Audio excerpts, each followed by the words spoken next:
Good morning. I always want to say, good morning, Vietnam. No, I'm not Robin Williams. This is Joanna Rogers here, Soul Alchemist, and I'm here with my amazing daughter, Catriona McConnell. And this is Real Talk Soul Alchemy on Speak Up and Empower. Speak Up and Empower is an online community of heart-centered people that are searching for more in their lives, whether it is more joy, more happiness, or you're teaching you about it or they're sharing more with you. Check out speakupandempower.com. Today we're going to talk about coming from your heart chakra. What does it mean to be heart-centered, heart-focused?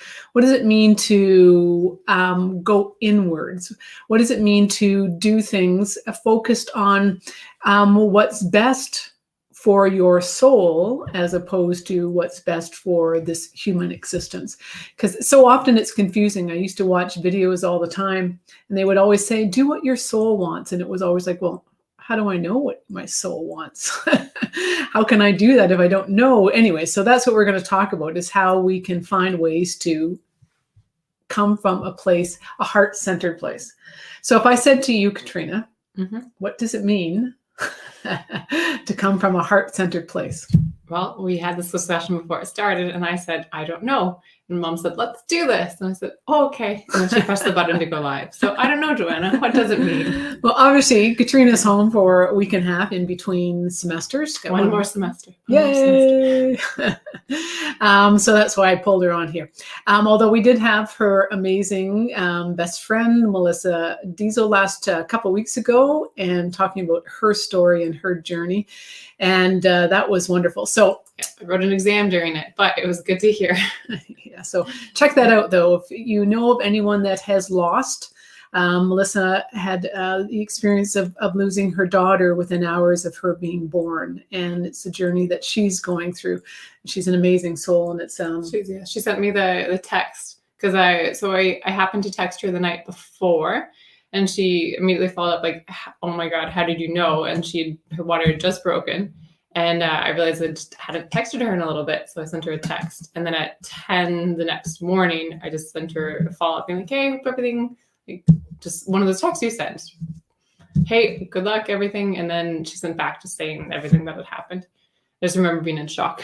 Like, no, that's not real. Yeah. So they are coming from a heart-centered place. So to come from a heart-centered place, right? So much of what we do, so much of our focus, until we really step into this journey of awareness and awakening and individuation, we come from, what do we think, right?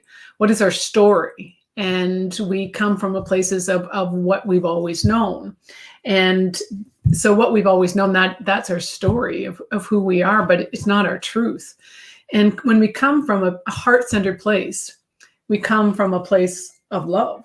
And when we come from a place of love, it's always going to be the right thing to do. And what I mean by the right thing to do, let's get back here. My phone is ringing. Sorry. And so it's separating us. We couldn't see you.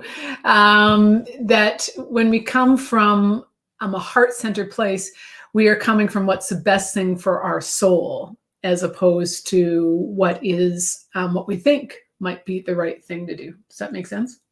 Kind of. Yeah, but I'm sure you'll explain it more. So. Well, no, I wasn't. That was it.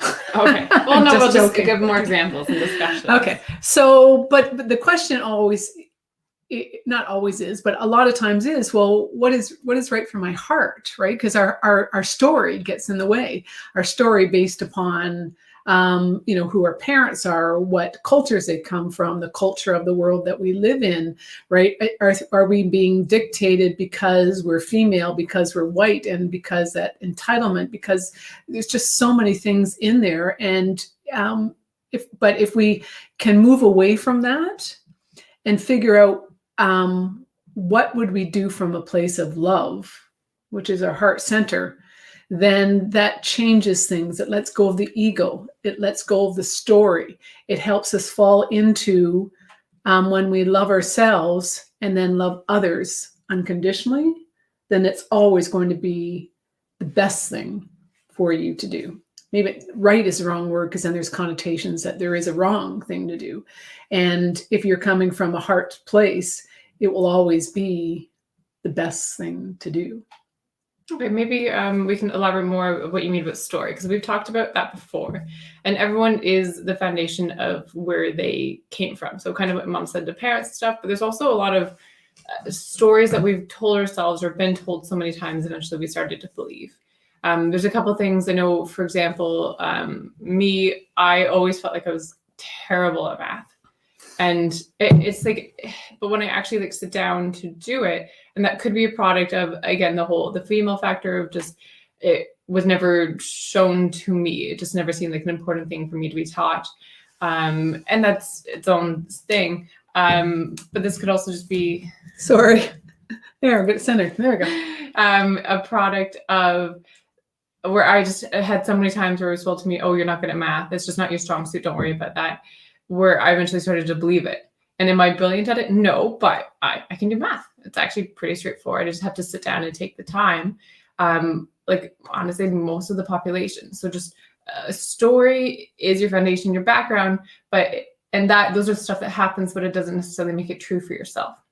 Or just projections of people, because so much of what people say, if not coming from a heart-centered place, or they're a little bit, they have their own issues to work through. A lot of the times what they throw at you or what they don't like about you is something that they don't like it themselves. And so they will have said something, and we all have that, where they'll have said something super casual and something you remember the rest of your life. They forgot it because they didn't really mean it, but it had an impact on you.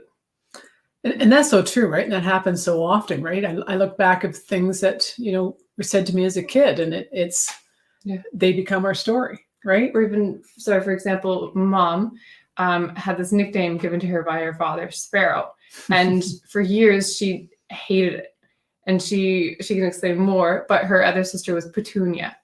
And so Mom saw it as a pretty flower versus sparrow, but I've always loved Sparrow. So if you want to tell more of that story.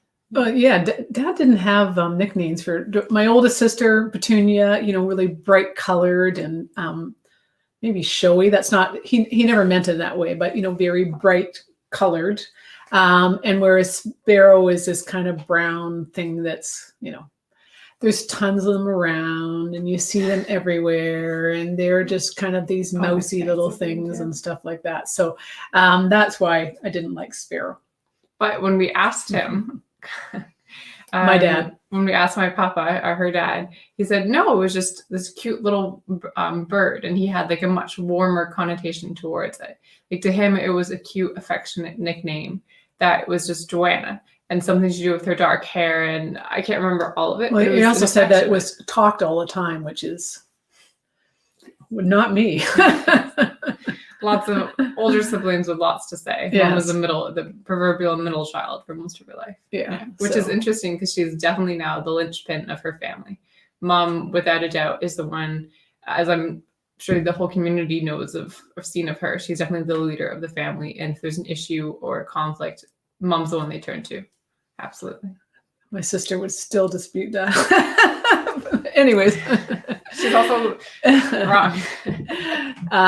Anyways, yes. So it is funny, right? So often we don't even see our story. So it's interesting to have my daughter's perspective on it, right? It was interesting to hear why my dad chose it. And ideally it can change things. But I know for me, coming to understand and appreciate Sparrow was actually a big part of my growth and accepting who I am, right? Because I always saw myself as this very unattractive, not that intelligent, wallflower. So it's not a beautiful picture. And again, from other people's perspective, she's had multiple times where during the divorce, Mom was a bit worried that most of the friends would go with my dad.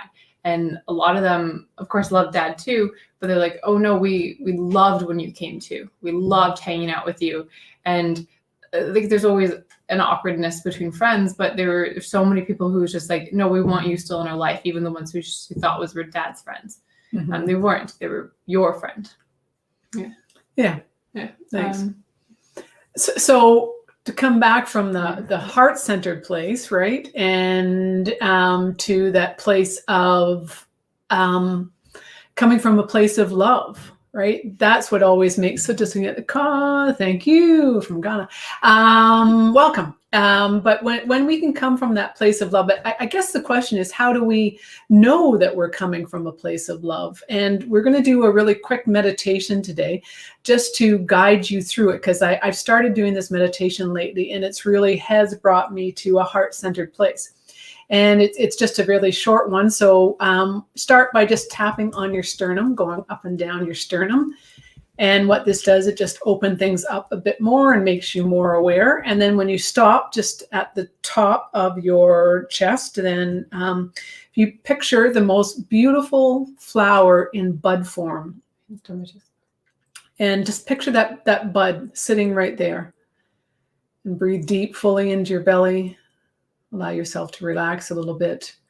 Keep picturing that bud. And then by petal, the bud opens up.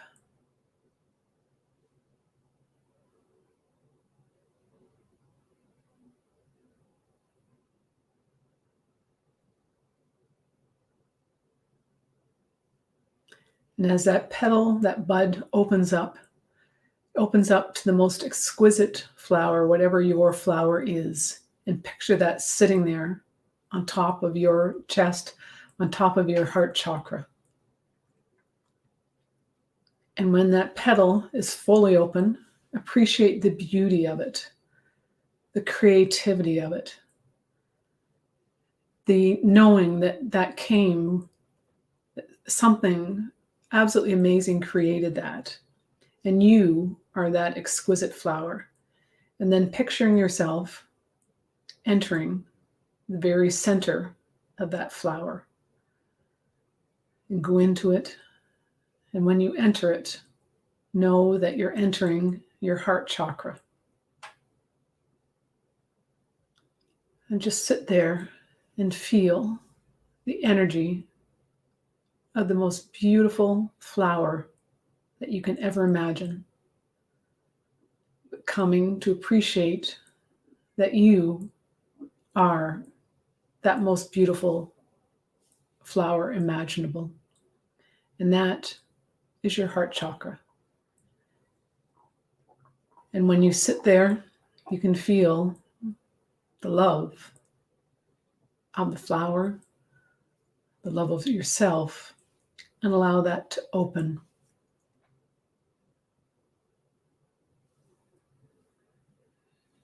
And just feel the opening within you.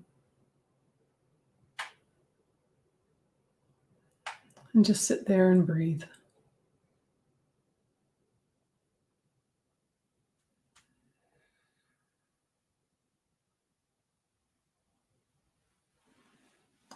How did that feel?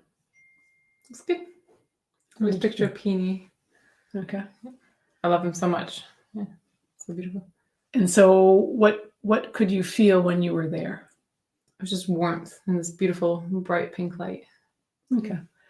And so you can take that light and you can just sit with it and feel it, or you can expand it and have that beautiful pink light surround your body. And then when you're really feeling it, you can expand that to the people around you. You can send that love to the people that need it, or the people that you want to feel, just share your love with.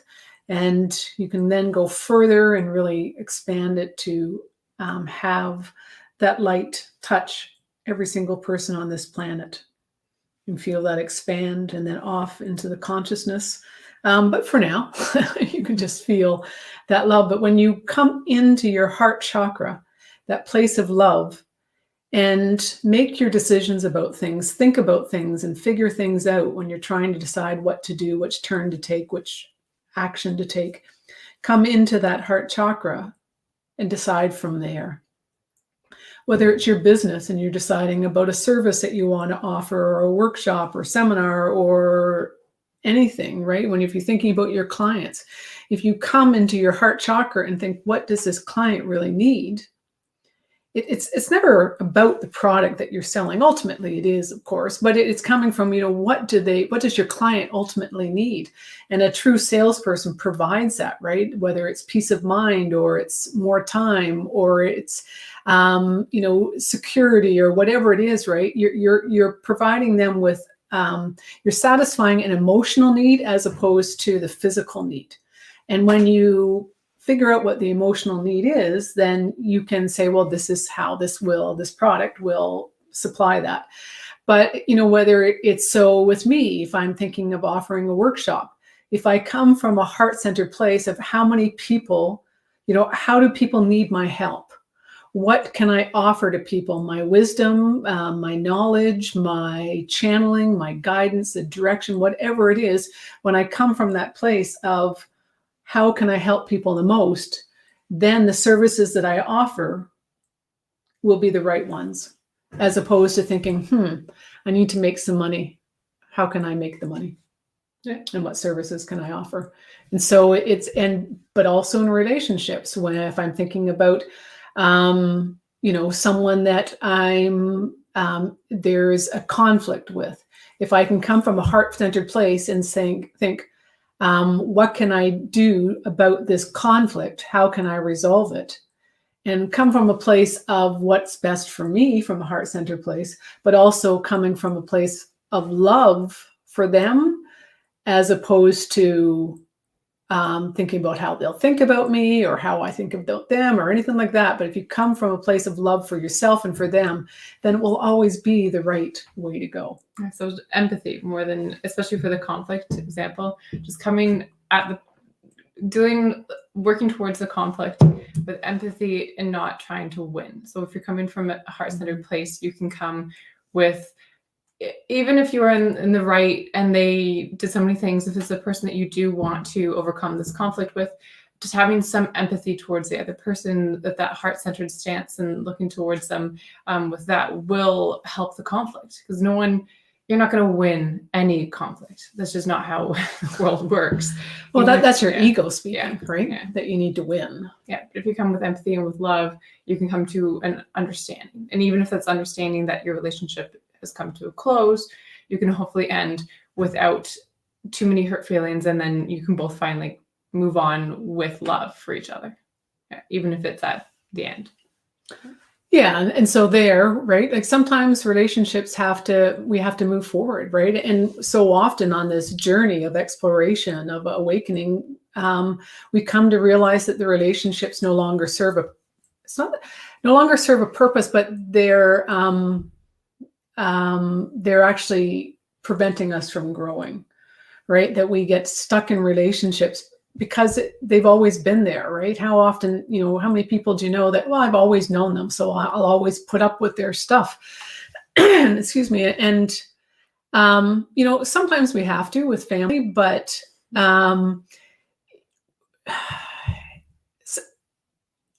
this is interesting. Can't even say this.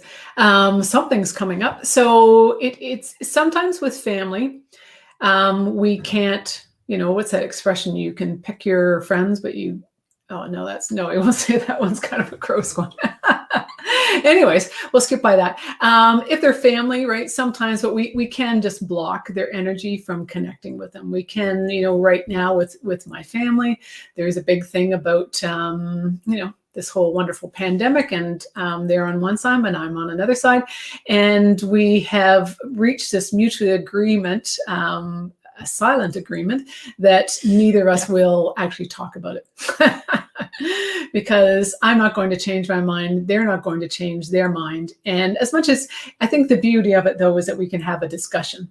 So it's not, a yelling match. It's not two sides colliding. Right. It's just, we can appreciate the other person's perspective.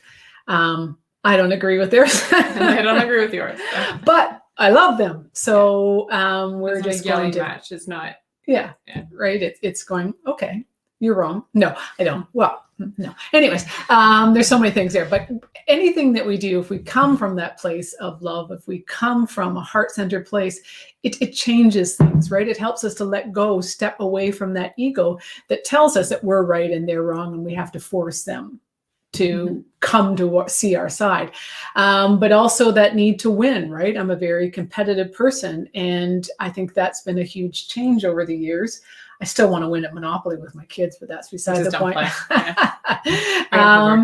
It is that it's not as, I'm not as affected by it. I can still get, I want to win, but it's not the same as it was before, where I'd be really pissed off if I wasn't winning. Yeah, so, something like that. Things change. Anyways, we grow up, thank you, and come to greater awareness. And but just don't play.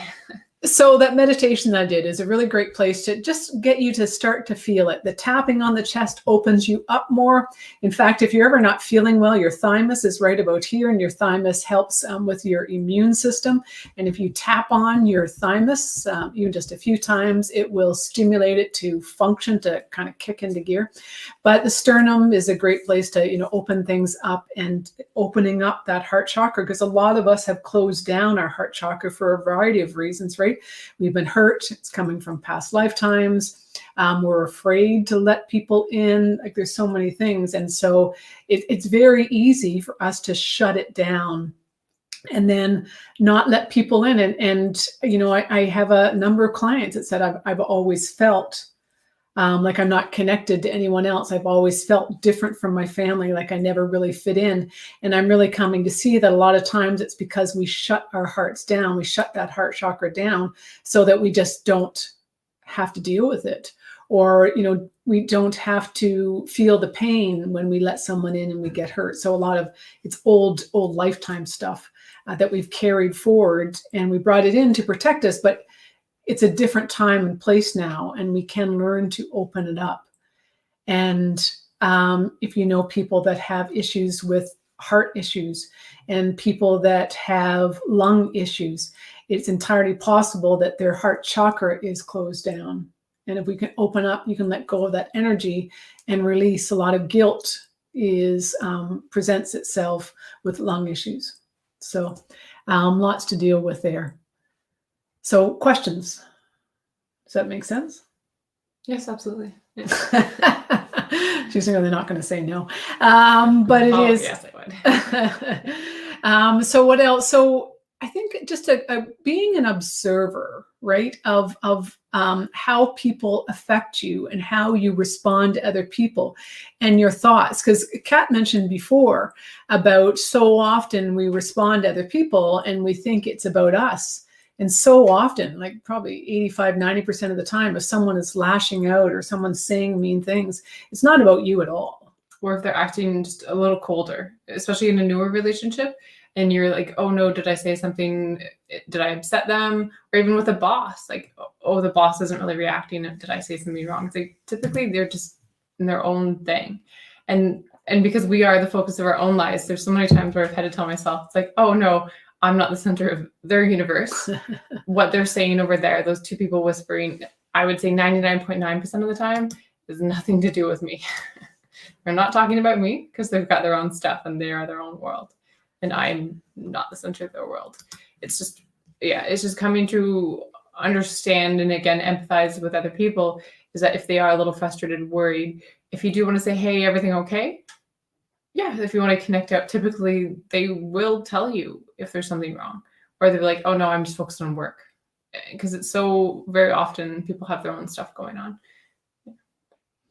So true, right? Mm-hmm. And if you think about yourself, and there's another piece of it, right? That of the heart chakra, right? When we can, if people ever lash out to you or say mean things, or you feel like you're on the attack, if you can send them love without responding to that attack, then, and Catriona practices this on me, that, she's lashed out and I will, respond in turn, like, and you can practice it on you too in the reverse. Well, no, that's what I'm saying, that you have seen it and done it, and you de-escalate right away, realizing what you've done. And then I will just automatically de-escalate too. Because we all fall back into, obviously Mom and I are coming from, like Mom's very far in her journey of enlightenment, and I'm still, I'd say I'm working on mine as well. But sometimes we fall back into old patterns of lashing out, being snippy, not coming from that heart-centered place. And it's just so easy to fall back into it.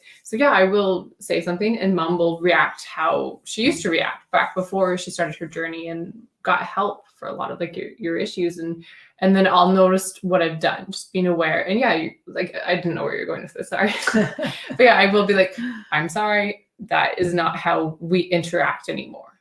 And I will. So she becomes the adult. Yes. But it's true, right? Like it is such a journey, because there, you know, if she lashes out, I will, right? Because that's the way I did it for 20 years. Longer than that, I'm 29.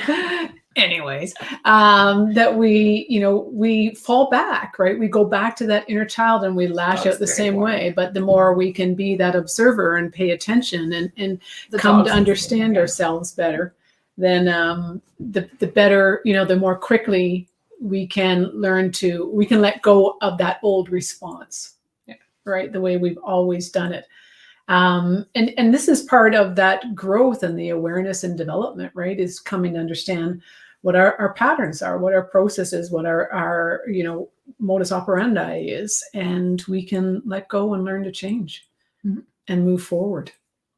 And that heart-centered, like even for me, right? Even though, I wrote in my book about chakras and I understand chakras and what they're about, I still will. You can order it too. I still will, if I'm not being fully conscious, fall back to where I was before. And I've done the inner child work and I know where that's coming from, but it is. Even when you know the base behind it, or even on last Saturday, we got in a little, or Sunday, we got in a little tiff, and that's because I was very hangry. And I know the base of it doesn't mean we can always stop from happening. You shouldn't have worn those shoes, but yeah, I'm kidding. Anyways. Mom got blisters from new shoes that she was trying to break in. So I got annoyed because I was hungry. So food was delayed. We went for a walk and I wore new shoes. Anyways, silly stuff. But that's, but it's while it's silly, right? But it's just such a perfect example moment of what happens, right? Sure, she was hungry, and so she got frustrated with me, and I don't think I really responded. I just kind of went, but you certainly were hangry, and but we can so quickly fall into that, right? And allow it to happen. But the beauty of it is the more that you're an observer and you observe yourself doing it, the quicker you come out of it, and the less it will happen again in the future. And then we can truly go, that's the way I do it. Let's work on moving forward and changing it, not judging the way you did it before, but looking at it and going, that's not the way I want to respond anymore. And I want to do things differently. Self-recriminations of being like, oh God, I was so stupid. Why did I do it like that? It's like, no, that happened. And there's that negative feedback loop, right? Yeah, you get trapped in it. Mm-hmm. Yeah. The longer you linger, the more likely it is that it could potentially happen again. Yeah. So that said 58, right? Yep. Okay. So there we go. Coming from a heart-centered place will always bring you the outcome that your soul is looking for. It is a journey to move in to your heart chakra and come from a place of love all the time. But that's a journey that we're all moving towards. And that love is not only love for others, but it's love for self. Because when you truly love yourself and accept all pieces of yourself, the shadow side, those pieces of you that you don't truly, that perhaps you didn't like in the past, but when you can love them and know that that's who you were or who you are, and move towards places where, being your best version of yourself now, then you will come from that heart-centered place, and it's a place of love, and it'll bring you more love, more joy, puppy dogs like that, and wonderful daughters. Puppy dogs, but so Joanna Rochester, Soul Alchemist. This is Catriona McConnell. She is on her journey of soul alchemy. And this is part of Speak Up and Empower, an online community. Check out speakupandempower.com for many other sources of information, wisdom, knowledge, lots and lots of webcasts, courses, classes, everything that you need to have more in your life. We have conversations that change the way you see the world. Check me out next Thursday at 12:30 for Real Talk Soul Alchemy, and Tuesday at 10:30 for Real Talk Soul Alchemy Wellness Edition, where I talk more about natural therapies and how to utilize them to heal themselves. But also, starting next Wednesday, I've got an 8-week workshop with Kimberly DePruthra, who is a divine guide. And it's all about energy and understanding how energy affects you, how to understand how, your gifts, how to shield, how to protect yourself, how to understand if you're an empath or you're clairvoyant or whatever it is, but on your journey, and give you the tools and the techniques to develop and understand yourself better. So, but check out Joanna Rogister, Soul Alchemist, Facebook page, or soulalchemisthealing.com for more information. That's down below, or my YouTube channel, Joanna Rogister Soul Alchemist. See you next Thursday. Lots of places to go.